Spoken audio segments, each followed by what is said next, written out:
Good morning students. So last video lecture में आपने Faraday के तीनों एक्सपेरिमेंट्स बहुत डिटेल में पढ़े हैं और उन्हीं तीनों एक्सपेरिमेंट्स के आधार पर उनके रिजल्ट्स को ध्यान में रखते हुए फैराडे ने अपने दो लॉज दिए, Faraday's laws of electromagnetic induction. ठीक है, पहला लॉ हमें बताता है कि जब जब एक कॉइल के साथ उसका लिंक करके मैग्नेटिक फ्लक्स को बदला जाएगा तब तब उस कॉइल के अंदर इंड्यूस्ड ईएमएफ और उस इंड्यूस्ड ईएमएफ के कारण इंड्यूस्ड करंट प्रोड्यूस होगा और वो इंड्यूस्ड ईएमएफ और इंड्यूस्ड करंट तब तक उस कॉइल में बना हुआ रहेगा जब तक वो मैग्नेटिक फ्लक्स जो कॉइल के साथ जुड़ा है वो चेंज हो रहा है। बहुत इंपॉर्टेंट वर्ड है, मैग्नेटिक फ्लक्स क्या हो रहा है, चेंज हो रहा है। ठीक है, और यहीं से फिर दूसरा लॉ आया और जब हमने कहा कि इंड्यूस्ड ईएमएफ आ रहा है, इंड्यूस्ड करंट आ रहा है, तो अगला क्वेश्चन साइंटिस्ट के दिमाग में, फैराडे के दिमाग में आया होगा ना कि ये जो इंड्यूस्ड ईएमएफ या इंड्यूस्ड करंट आ रहा है इसकी वैल्यू कैसे निकालोगे, है ना। ये आ रहा है कॉइल में तो इसकी वैल्यू, इसकी कैलकुलेशन कैसे करेंगे कि कितना इंड्यूस्ड ईएमएफ आया है। तो सेकंड लॉ उसको डील करता है और सेकंड लॉ बोलता है the magnitude of the induced EMF, इसको स्मॉल ई से लिखेंगे। ये पूरे यूनिट में यही क्या नाम है, साइंस सिंबल्स चलेंगे। So induced EMF small e आएगा और इंड्यूस्ड करंट स्मॉल आई आएगा। ठीक है, so the magnitude of induced EMF is directly proportional to the rate of change of the magnetic flux linked with the coil. अब इसको देखो ध्यान से, rate of change of magnetic flux. Rate शब्द का मतलब divide by, very good, time, तो divide by time आ गया और चेंज है इसीलिए ये डी लग गया दोनों जगह।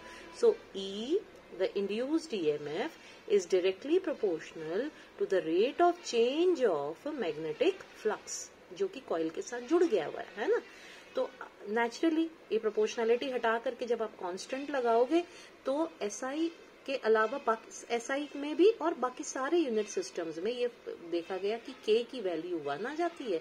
इसीलिए सिंपल सा इक्वेशन आ गया, जो इंड्यूस्ड EMF है that will be equal to the rate of change of magnetic flux। यहां तक समझ में आ गए।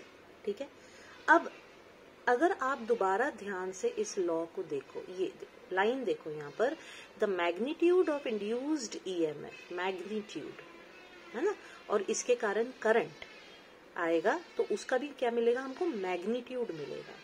अब बेशक करंट जो है वो स्केलर क्वांटिटी है क्योंकि वो वेक्टर के लॉज को फॉलो नहीं करता, लेकिन करंट की डायरेक्शन होती है।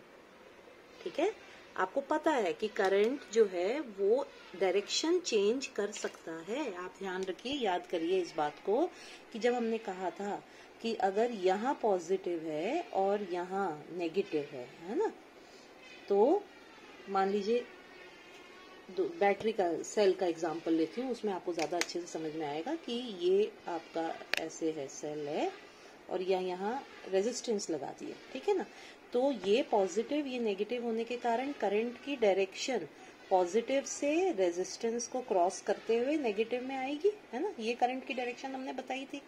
लेकिन अगर मैं इसको चेंज कर दूं, पोलैरिटी को, बैटरी की जो पोलैरिटी है उसको चेंज कर देती हूँ मान लो मैं, ठीक है ना, तो अब करंट की डायरेक्शन पहले के मुकाबले चेंज हुई ना। ये देखिए, यहाँ करंट इस डायरेक्शन में फ्लो कर रहा है, यहाँ पर करंट इस डायरेक्शन में फ्लो कर रहा है। ठीक है ना, तो करंट की डायरेक्शंस होती हैं, current clockwise, anti clockwise, left to right, right to left, अलग अलग डायरेक्शन में फ्लो करता है। दोबारा से it is a scalar quantity क्योंकि ये वेक्टर के लॉज को फॉलो नहीं करता, लेकिन इसकी अपनी डायरेक्शन होती है। तो इन्होंने बोला कि आपने मैग्नीट्यूड तो बता दिया कि हाँ जी मैग्नीट्यूड जो आएगा वो आएगा E is equal to d∅/dt, लेकिन डायरेक्शन कैसे पता चलेगा। ये जो करंट है ये लेफ्ट टू राइट जा रहा है, राइट टू लेफ्ट जा रहा है, कैसी डायरेक्शन में जा रहा है ये कैसे पता चलेगा, है ना। इस चीज को एक जगह से और भी समझ सकते हैं, गलवानोमीटर से। अगर आपको याद हो, नहीं याद है तो अभी समझिए, जो गलवानोमीटर है वो बाकी जो मीटर्स हैं उनसे बिल्कुल उल्टा होता है, मतलब उनसे अलग होता है। ठीक है, आम जो मीटर होते हैं उनका जीरो जो है वो यहाँ स्टार्टिंग में होता है, और जैसे जैसे आप आगे जाते हो रीडिंग्स बढ़ती जाती है। ये तो आपको पता ही है ना, ये तो कॉमन सी बात है। इस तरह से बढ़ते हैं, ये आम मीटर होते हैं। लेकिन जो गलवानोमीटर है उसका जीरो सेंटर में होता है।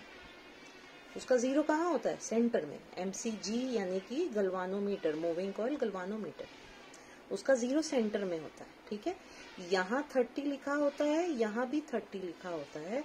गलवानोमीटर का जो नीडल है वो इधर भी जा सकता है और वही नीडल दूसरी तरफ भी डिफ्लेक्ट हो सकता है। तो ये दो अलग अलग क्यों? क्योंकि ये दो अलग अलग करंट की डायरेक्शन है। आ रही है बात समझ में? मान लो इसको मैं करंट I1 बुलाऊं और इसको करंट I2 बुलाऊं, तो जब करंट I1 फ्लो कर रहा है तो गलवानोमीटर मान लो इधर गया, सो इधर गया करंट I1 के लिए। तो जब करंट I2 फ्लो करेगा, क्योंकि उस करंट की डायरेक्शन क्या है? उल्टी हो गई है ना, ऑपोजिट हो गई है ना I1 से, है ना, अलग हो गई। तो I2 के लिए वो इधर जाएगा। ठीक है, तो यहाँ I2 के लिए जाएगा, यानी करंट अपनी डायरेक्शन बदलता है ना। तो अगर करंट डायरेक्शन बदलता है इसका मतलब पॉजिटिव नेगेटिव बदल रहा है, और पॉजिटिव नेगेटिव बदल रहा है इसका मतलब EMF की डायरेक्शन भी बदल रही है। ठीक है, तो इन्होंने बोला कि आपने मैग्नीट्यूड तो बता दिया, लेकिन फैराडे के सेकंड लॉ ने हमें पोलैरिटी या डायरेक्शन के बारे में कुछ भी नहीं बताया। पोलैरिटी मतलब पॉजिटिव नेगेटिव, है ना, किस तरफ पॉजिटिव है भाई, इधर है पॉजिटिव या इधर है पॉजिटिव, कौन सा हिसाब किताब चल रहा है, ये हमें कुछ नहीं बताया। पोलैरिटी के बारे में नहीं बताया, और क्योंकि पोलैरिटी के बारे में नहीं बताया इसीलिए करंट की डायरेक्शन के बारे में हमें कोई आइडिया नहीं लगा। तो ये एक ड्रॉबैक था, या ये एक इनकम्प्लीट था फैराडे का लॉ। ठीक है, लेंज ने आकर के इस लॉ को कंप्लीट किया। लॉ को कंप्लीट किया यानी कि इस पोलैरिटी के, इस डायरेक्शन के बारे में। किसकी polarity? Induced EMF। Very good. किसका डायरेक्शन? करंट का डायरेक्शन। बिल्कुल सही।